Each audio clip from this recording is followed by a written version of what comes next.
दोस्तों, आज मैं आपके लिए इस मांगा का सेकंड चैप्टर लाया हूँ। तो फ्रेंड्स, मैं आपको बता दूँ कि सेकंड चैप्टर उसी सीन से स्टार्ट होता है। यहाँ पर हमने देखा था कि सिंडर ये सोच रहा होता है कि डार्कनेस और टोटियम पावर दोनों मिस्टीरियस चीज़ें हैं, इसलिए मैं इन्हें यहीं खड़ा होकर ऑब्जर्व करूँगा। और इसके बाद हम ग्रेट हुक्का को देखते हैं, जो तमाम स्टूडेंट से कहता है कि बच्चों, मैं टोटियम से यहाँ पर स्पार्क की पावर को डालूँगा ताकि तुम लोगों को अवेकनिंग में मदद कर सकूँ। अगर ये अच्छी तरह चली गई तो स्पार्क तुम्हारी बॉडी पर भी अपीयर होगी। तो चलो इसे शुरू करते हैं। और इतना कहने के बाद हम देखते हैं कि वो हुक्का बहुत ज़ोर के साथ उस पिलर पर पंच करता है और उसमें अपनी पावर ट्रांसफ़र करता है, जिसकी वजह से हम देखते हैं कि वहाँ पर तमाम पिलर्स में पावर जनरेट होती है और फिर वो पावर फायर में तब्दील हो जाती है। जिसके बाद हम देखते हैं कि वो फायर तमाम स्टूडेंट्स और तमाम बच्चों को घेर लेती है। हम देखते हैं कि वहाँ पर एल्डर भी ये देखकर शॉक हो जाते हैं। और फिर हम देखते हैं कि वो फायर ऊपर पूरे पिलर पर चली जाती है और फिर हम देखते हैं कि वो फायर तमाम बच्चों को घेर लेती है और वो उन बच्चों के इर्द गिर्द एक शील्ड बना लेती है। और हम देखते हैं कि वो बच्चे जब उस शील्ड में अपनी पावर अवेकन करते हैं तो एल्डर भी हैरान हो जाते, कहते हैं कि देखो देखो, फ्लेम और ब्लेज ने अपनी पावर को अवेकन कर लिया। और इतने में हम देखते हैं सिंडर जो कहता है कि ये इतने हैरान क्यों हैं। और जैसे ही वो उनकी तरफ देखता है और फिर वो पीछे मुड़ता है तो वो देखता है कि वहाँ पर पावर जनरेट हुई है। और हम देखते हैं कि जैसे ही सिंडर पीछे की तरफ देखता है तो वो पावर ज़्यादा अनलिश होने लगती है, जिसे देखकर वो हुक्का भी हैरान हो जाता है। और हम देखते हैं कि फिर उस पावर के अनलिश होने की वजह से हम देखते हैं कि वहाँ से एक अजीब कलर की फायर निकलती है, जो पहले आसपास घूमती है और फिर घूमने के बाद बहुत स्पीड के साथ हमारे सिंडर की तरफ आती है। और हम देखते हैं कि जैसे सिंडर उस पावर को और उस फायर को नोट करता है तो सिंडर भी हैरान होता है। और हम देखते हैं कि सब लोग हैरान होकर देख रहे होते हैं कि ये क्या है। लेकिन हम देखते हैं कि वो फायर बहुत स्पीड के साथ आकर सिंडर को लगती है। तो पहले तो सबको लगता है कि सिंडर गया काम से, लेकिन हम देखते हैं कि वो फायर सिंडर को नुकसान नहीं पहुंचाती बल्कि वो सिंडर की बॉडी के अंदर जाने लगती है, जिससे सिंडर को बहुत पेन होता है। लेकिन हम देखते हैं फिर अचानक से वो फायर सिंडर के हाथों में आ जाती है और फिर हाथों से वापस उसकी बॉडी के अंदर जाने लगती है। तो ये देखकर चीफ एल्डर और ग्रैंड एल्डर कहते हैं कि ये तो एंसेस्ट्रल गॉड का बहुत बहुत शुक्रिया, तो हमारे ट्राइब में तीसरा बच्चा है जिसने अपनी पावर को अवेकन किया है। तो इतने में हम देखते हैं कि वो जितनी भी पावर और फायर होती है सिंडर के अंदर चली जाती है और सिंडर के अंदर जाकर वो ऐसे गायब हो जाती है कि जैसे वो फायर आई ना हो और ऐसे कोई पावर अवेकन ही ना हुई हो या किसी ने देखी ना हो। तो सिंडर भी ये देखकर परेशान हो जाता है, कहता है कि वो आखिर चली कहाँ गई, वो कहाँ चली गई, क्या वो वाकई में पावर चली गई। तो इतने में हम देखते हैं ग्रेट हुक्का को, जो कहता है कि मैंने आज से पहले इतनी इस कलर की फायर को नहीं देखा। तो फिर कहता है कि ये बच्चे। तो इतने में सिंडर कहता है कि हाँ, क्या क्या प्रॉब्लम है। तो इतने में वो ग्रेट हुक्का आता है और सिंडर से कहता है कि चलो अपनी स्पार्क को रिलीज़ करो ताकि मैं तुम्हें चेक कर सकूं। तो ये सुनने के बाद सिंडर कहता है कि क्या कौन सी स्पार्क को मैं रिलीज़ करूं। तो ये सुनने के बाद वो हुक्का कहता है सिर्फ देखो कि वो कैसे कर रहे हैं, अपनी टोटियम पावर को कंट्रोल करो और अपनी स्पार्क को रिलीज़ करो। तो ये सुनने के बाद चीफ वहाँ पर आ जाते हैं और कहते हैं कि ग्रेट हुक्का, ये बच्चा सिर्फ 12 सालों का है, ये इतना बड़ा नहीं है कि अपनी पावर को रिलीज़ कर सके, ये इस बारे में कुछ भी नहीं जानता। और उसके बाद चीफ सिंडर को समझाने लगते हैं कि सिंडर, तुम अपनी आंखें बंद करो और अपने मन को शांत करो, तुमने सिर्फ स्पार्क को अवेकन करना है, इसलिए तुमको पहले से फील करना होगा, जल्दी से इसे ट्राई करो। तो सिंडर भी खुश हो जाता है और कहता है हाँ, मैं ट्राई करता हूँ। इसके बाद हम देखते हैं कि सिंडर अपना ध्यान लगाता है और हम देखते हैं कि वो अपने कॉन्शियसनेस माइंड में चला जाता है और वो अपने कॉन्शियसनेस वर्ल्ड में उस पावर को फील करता है जो एक लाइट की शक्ल में उसके इर्द गिर्द घूम रही होती है। और फिर हम देखते हैं कि वो जितनी भी लाइट वाली पावर होती है सिंडर के इर्द गिर्द घूमने के बाद वो सिंडर से दूर होकर वहाँ पर चली जाती है। और हम देखते हैं कि वो सिंडर से दूर जाकर वहाँ पर एक होल बनाने लगती है। और हम देखते हैं कि वो होल जैसे ही बनकर तैयार होता है तो सिंडर उसे देखकर हैरान हो जाता है। और जब हमें दिखाया जाता है तो हम देखते हैं कि वो होल एक रेड कलर का होल होता है और उसके अंदर ब्लैक कलर होता है। और हम देखते हैं कि सिंडर कहता है ये तो एक ब्लैक होल है। और इतने में हम देखते हैं सिंडर अपनी कॉन्शियसनेस माइंड से बाहर आ जाता है और कहता है ये क्या था। तो इतने में वो ग्रेट हुक्का कहता है कि क्या तुमने स्पार्क को फील किया? तो ये सुनने के बाद सिंडर कहता है नहीं नहीं नहीं, मैंने कोई नहीं फील किया। तो ये सुनने के बाद वो ग्रेट हुक्का गुस्सा हो जाए तो कहते हैं कैसे तुम नहीं कर सकते, हमने देखा था कि पावर तुम्हारे अंदर गई थी, लेकिन तुम कैसे कह सकते हो कि तुमने ये फील नहीं किया? तो इसके बाद हम देखते हैं कि सिंडर कहता है कि मेरा यकीन करो, मैंने कोई भी स्पार्क फील नहीं किया। तो ये सुनने के बाद वो हुक्का कहता है हे बच्चे, तुम श्योर हो कि तुमने स्पार्क को फील नहीं किया? तो इसके बाद सिंडर कहता है कि हाँ नहीं किया। इसके बाद वो ग्रेट हुक्का कहता है और इसके अलावा और कोई चीज़? तो सिंडर कहता है लेकिन एक ब्लैक होल था।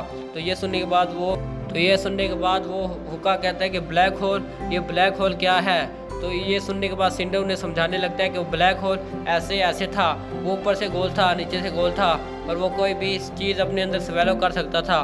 तो ये सुनने के बाद वो हुक्का बहुत हैरान होता है। उसके बाद हम देखते हैं कि बाकी सब लोग बातें करने लगते हैं कि क्या ब्लैक होल, इसका मतलब है कि तुम अवेकन नहीं हुए, इस वजह से तुमने कोई चीज़ भी फील नहीं की। तो ये सुनने के बाद हम देखते हैं कि ब्लेज कहता है वो ठीक कह रहा है कि क्योंकि ये एक कोइंसिडेंस है और सिंडर अवेकन नहीं हुआ। तो ये सुनने के बाद वहाँ पर लोग कहते हैं कि ये सारी बातें सच हैं, क्योंकि मैंने आज तक किसी ब्लू स्पार्क के बारे में नहीं सुना। सिंडर सिर्फ 12 सालों का है, वो ये कैसे अवेकन हो सकता है? तो इतने हम देखते हैं कि एक और बंदा कहता है मेरे ख्याल से ये गॉड की तरफ से कोई गिफ्ट भी हो सकता है। तो इतने में एक एल्डर चीफ के पास आता है और कहता है अगुरु, सिंडर का स्पार्क बहुत स्ट्रेंज है, कहीं ये तो कहीं डार्कनेस से रिलेटेड है। तो सिंडर ने अभी एक ब्लैक होल के बारे में बताया है, इसलिए मुझे लगता है कि सिंडर डार्कनेस से रिलेटेड है। तो ये सुनने के बाद हम देखते हैं कि चीफ कहते हैं और इसके बाद चीफ कहते हैं ग्रेट टोटम वॉरियर, हम सब के पास बगैर लाइट वाली सोल है, इसलिए आप क्या हमें लाइट के रास्ते के मुताबिक बता सकते हैं? मैंने ऐसा आज से पहले कभी नहीं देखा। हाँ, अगर ये डार्कनेस से रिलेटेड है तो आज मैं। इतना कहने के बाद हम देखते हैं कि वो ग्रेट हुक्का सिंडर की तरफ बढ़ने लगता है, जिसे देखकर सिंडर कहता है वेल, मैंने कहा कि मैं गलत हूँ, मेरा मतलब यहाँ कोई भी ब्लैक होल जैसी कोई चीज़ नहीं है, इसलिए तुम मुझ पर यकीन करो या नहीं, लेकिन मैं यही हूँ। तो ये कहने के बाद हम देखते हैं कि सिंडर वहाँ से थोड़ा पीछे होने लगता है। तो ये देखने के बाद वो ग्रेट हुक्का कहता है कि वहीं रुक जाओ, रुको तुम वहीं रुक जाओ।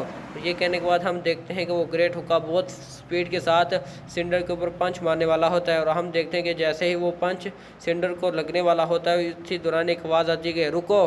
तो इसलिए हम देखते हैं कि जैसे ही आवाज़ आती है तो हम देखते हैं कि वो ग्रेट हुक्का फ़ौरन वहीं रुक जाता है, और जैसे ही वो इस तरह मुड़ कर देखता है तो हम देखते हैं वहाँ पर वही वाइट टाइगर होता है, और वो वाइट टाइगर यानी ब्लू बहुत ही कूल वे में चल कर आ रही होती है और बहुत ही कूल वे में देखती है, और हम देखते हैं कि सब लोग उसे देखकर ग्रेट मताचिया कहकर बाव करते हैं। तो ये देखने के बाद सिंडर कहता है क्या ये तो वो बिग कैट है, क्या इसका नाम ग्रेट मताचिया है? और इतने में हम देखते हैं कि ग्रेट मताचिया अपनी रियल यानी ह्यूमन फॉर्म में आ जाती है, और हमें पता है कि इसका नाम मताचिया ब्लू है। तो हम देखते हैं कि हमें मताचिया ब्लू का पूरा ड्रेस और गेटअप दिखाया जाता है। यार वैसे ये तो बहुत हॉट है। उसके बाद हम देखते हैं कि जैसे ही सिंडर ये देखता है कि ये तो एक लड़की है और ये इसने लड़की की फॉर्म ले लिया, तो ये देखने बाद बहुत ज़ोर से चिल्लाता है कॉकरोच स्पिरिट ने ह्यूमन की फॉर्म ले ली है। तो इतने में हम देखते हैं कि मताचिया कहती है कि वेल हम दोबारा मिल गए। तो ये सुनने के बाद सिंडर कहता है क्या? तो इतने में हम देखते हैं कि हमें एक ऐसी चीज़ का सीन दिखाया जाता है जिसके ज़रिए हम देखते हैं कि दो बंदे फायर ट्राइब को देख रहे होते हैं उस आर्टिफैक्ट के ज़रिए, और हम देखते हैं कि वो आदमी कहता है कि पीछे लड़का कहता है उस आदमी से वो पहले अपीयर हुई और फिर डिसअपीयर होगी, ये कैसी फायर है? तो ये सुनने के बाद वो बंदा कहता है कि अनसीन फायर एक ऐसी मछली की तरह है जिस पर किसी का ध्यान नहीं जाता, लेकिन ये अपनी एक डोमेन रखती है। तो ये सुनने के बाद हम देखते हैं तो वो फिर ओल्ड मैन कहता है कि जितने भी रूमर्स हैं वो सब आहिस्ता आहिस्ता करके सच हो रहे हैं। और ये कहने के बाद हम देखते हैं वो लड़का कहता है क्या ऐसे छोटे से फायर ट्राइब को चुना गया है, यहाँ से कोई बंदा उठेगा जिसे फायर पावर मिलेगी? तो ये सुनने के बाद वो ओल्ड मैन कहता है नहीं, अब इस बात को छोड़ो, अब यहाँ से जाने का वक्त हो गया है। और ये कहने के बाद हम देखते हैं कि वो अपने मैजिक से वहाँ पर एक पोर्टल ओपन करता है, और हम देखते हैं कि वो उस पोर्टल को ओपन करता है, लेकिन हमें सीन कट हो जाता है और हम देखते हैं उस हुक्का को जो कहता है कि ग्रेट मताचिया इसके बारे में कुछ करो, ये डार्कनेस से रिलेटेड है। तो इतने में मताचिया कहती है क्या तुम्हारा क्या नाम है? तो इतने में सिंडर कहते हैं मेरा नाम सिंडर है। तो मताचिया कहती तुम्हें पता है मैं कौन हूँ? तो ये सुनने के बाद सिंडर कहता है तुम मताचिया नहीं बल्कि ग्रेट मताचिया हो। ये सुनने के बाद हम देखते हैं कि सिंडर कहता है अब तुम्हें, तो वो मताचिया कहते हैं अब तुम्हें पता चला, तुम गैस करो कि मैं तुम्हारे साथ क्या करने वाली हूँ। तो ये सुनने के बाद सिंडर कहता है मैं तुम्हारे लिए इतना भी आसान नहीं हूँ। तो इतने में हम देखते हैं कि सिंडर कहता है कि मुझे नहीं पता कि तुम मेरे साथ क्या करोगी मताचिया, लेकिन मैं ये जानता हूँ कि मैं अपने ग्रैंडपा लूपा का रिवेंज लेना चाहता था। और सिंडर की ये बात सुनने के बाद मताचिया भी हैरान हो जाती, कहती ग्रैंडपा लूपा। और इतने में हम देखते हैं कि चीफ कहता है कि यह लूपा कौन है? तो उसे एक और एल्डर बताता है कि हमारे इस ट्राइब में अलूपा नाम का तो कोई बंदा नहीं है। तो इतने में हम देखते हैं कि मेरे ग्रैंडपा लूपा वो एक काइंड पर्सन थे जो माउंटेन में अकेले रहते थे। एक मर्तबा जब मैं मुसीबत में था तो ग्रैंड अलूपा ने मेरी जान बचाई थी। सिर्फ इतना ही नहीं बल्कि वो मेरे साथ बहुत काइंड थे। हर वक्त वो मुझे देखते और मेरे साथ हमेशा प्रे भी करते, और वो मेरे साथ बहुत हार्ड वर्क करते, हंट करते ताकि मैं सेफ रह सकूं। और एक मंथ पहले मेरे ग्रैंडपा लूपा को एक वाइट जायंट टाइगर मिला जो बहुत ज़ख्मी था और बहुत क्रिटिकल हालत में था। इस टाइगर के ज़ख्मों के इलाज के लिए वो हर रोज़ बहुत हार्ड वर्क करते और हर रोज़ हंटिंग करते। यहाँ तक ही नहीं, वो तो मौसम का भी ध्यान ना रखते, लेकिन उस नफ़रत के लायक भी इसने उनकी इस काइंडनेस को एक एहसान के तौर पर नहीं समझा, बल्कि जब वो रिकवर हो गया तो इसने ग्रैंडपा पर अटैक कर दिया और वो ग्रैंडपा को खा गया। इसे ज़रा भी रहम नहीं आया। सिर्फ 2 दिन पहले जब मैं ग्रैंडपा को विज़िट करने गया तो उन्हें मिलने के लिए गया तो मैंने वहाँ पर सिर्फ ग्रैंडपा की बोन्स देखी और उस बीस्ट के फुटप्रिंट्स देखे। इसलिए मैंने कसम खाई कि मैं उसे बीस्ट को मार डालूँगा और ग्रैंडपा लूपा का बदला लूँगा। तो सिंडर की ये बात सुनने के बाद हम देखते हैं कि चीफ एल्डर, ग्रैंड एल्डर और मताचिया कहते हैं हाँ तुम्हारे ग्रैंडपा का बदला लेना चाहिए, वो ज़रूर बदले के काबिल हैं और उन्हें बदला मिलना चाहिए। और इतने में हम देखते हैं कि मताचिया कहती तो ये बात है कि तुमने मुझ पर अटैक किया क्योंकि तुम अपने ग्रैंडपा अलूपा का बदला लेना चाहते थे। तो ये सुनने के बाद हम देखते हैं कि चीफ एल्डर और ग्रैंड एल्डर परेशान हो जाते हैं और हम देखते हैं कि वो दोनों वहीं पर स्ट्रक हो जाते हैं। और स्ट्रक हुए चीफ एल्डर कहते हैं कि क्या इसने मताचिया पर अटैक किया? अब तो हम गए, अब हमारा फायर ट्राइब नहीं बच सकता। इतने में हम देखते हैं सिंडर कहता है कि हाँ मैंने गलती से तुम पर अटैक किया, मैंने तुम्हें अपना एनिमी समझ लिया था, मुझे नहीं था पता कि तुम हो, क्योंकि तुम उस वक्त बीस की फार्म में थी, इसलिए मैं अपनी गलती को एक्सेप्ट करता हूँ।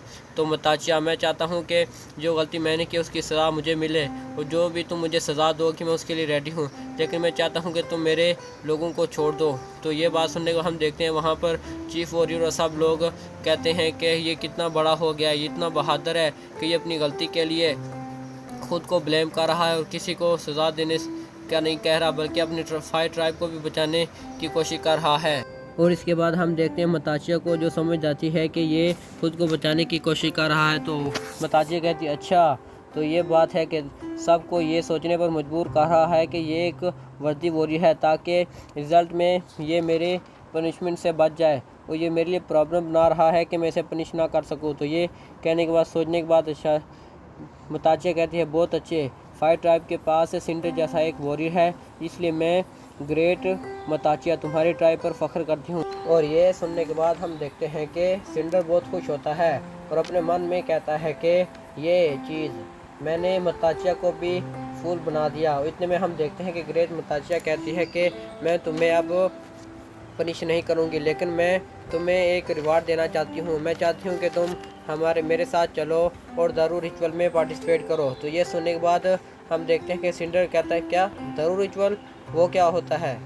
तो दारू रिचुअल के बारे में सुनने के बाद हम देखते हैं कि वहाँ पर चीफ एल्डर के साथ साथ सब लोग खुश हो जाते हैं और कहते हैं कि क्या मताचिया ने सिंडर को ज़रूर रिचुअल के लिए अलो किया, ग्रेट मताचिया बहुत अच्छी हैं। और कोई कहता है होगा ग्रेट मताचिया बहुत अच्छी हैं। उसके बाद हम देखते हैं कि ग्रेट मताचिया कहती है कि मैं ग्रेट हकोलू की बेटी अजोरा ट्राइब से और मेरा नाम है ब्लू।